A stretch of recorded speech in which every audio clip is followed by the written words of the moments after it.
lorsque ils seront deux, en binôme. Ils seront en binôme.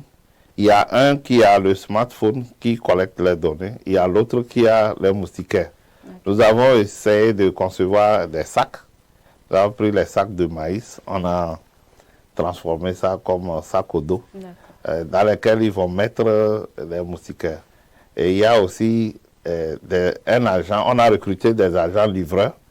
Quand eux, ils seront en train de distribuer, l'agent livreur, son rôle, c'est d'aller prendre les moustiquaires à l'entrepôt du village et puis les ravitailler.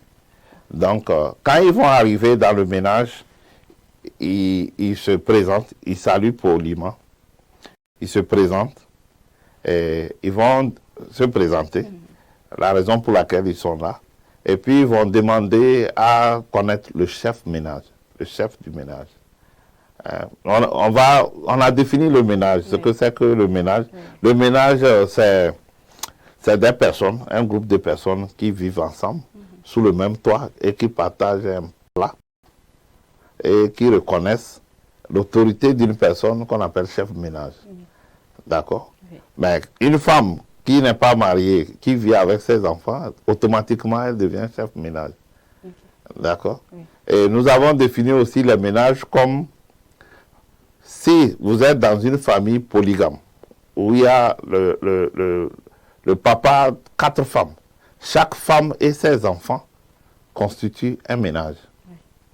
D'accord? Donc, ils vont demander le nombre de personnes dans le ménage. Et on va leur donner le nombre de personnes dans le ménage.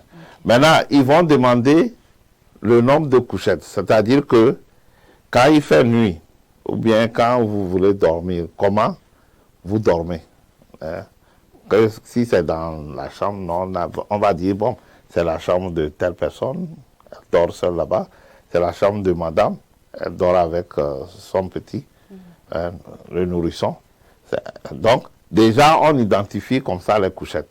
Mais il y a des ménages qui volontiers acceptent qu'on ait accès à leurs choses. Mais il y a beaucoup qui n'aiment pas vraiment, par rapport à certaines considérations, n'aiment pas qu'on rentre dans le ménage. Donc, c'est des informations, c'est des questions qu'on va poser, mais qui seront subtiles pour dire que vraiment ce qu'ils disent, c'est vrai. Parce que si quelqu'un dit, nous sommes 5 dans le ménage, et nous avons 8 couchettes, ça n'a pas de sens. 5 personnes ne peuvent pas dormir sur 8 couchettes. Ce n'est pas possible. Est-ce que vous voyez? Du moins, il y a des questions, on les a montré comment poser des questions pour identifier le nombre de couchettes.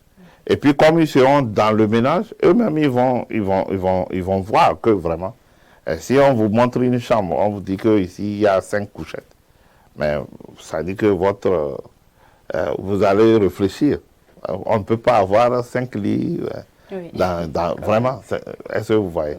Donc, c'est ça. Ça passe par des questions pour identifier les couchettes. D'accord. Merci beaucoup à vous, docteur. Et il faut quand même dire que il faut que la population arrive à faciliter donc cette campagne en réservant aussi un bon accueil à ces agents-là qui viendront frapper à vos portes pour la distribution donc des moustiquaires. Et quand même dans cette campagne, il faut que chacun fasse sa part. C'est-à-dire que voilà, le gouvernement va dire voilà, fait sa part. Il faut que vous, en retour, vous puissiez également faire votre part. Il faut contribuer en utilisant ces moustiquaires que l'on vous donne parce que c'est pour votre santé également. Il ne faut pas seulement prendre la moustiquaire et les laisser de côté. Non, ce n'est pas bon. Il faut qu'ensemble, on puisse arriver à combattre cette maladie qu'est le paludisme dans notre pays, le Togo. Alors,